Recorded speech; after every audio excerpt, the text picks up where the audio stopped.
Ready to transform your text from plain boring words into eye-catching visual experiences. Let's jump right into Capcut and start a new project by tapping on the New Project button.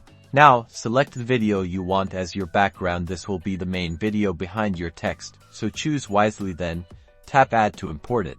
Next, tap on the text icon at the bottom of your screen. This will open up your text options. Select Add Text and type in your desired words. Make sure it's something short and impactful for the best effect. Customize your text. Choose a bold font to make it really stand out. Adjust the size and position it where you want on the screen.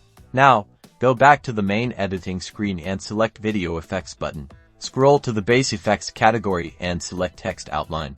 Adjust the range of the text outline effect to the length of the selected video. Tap the play button to preview the effect. And there you have it.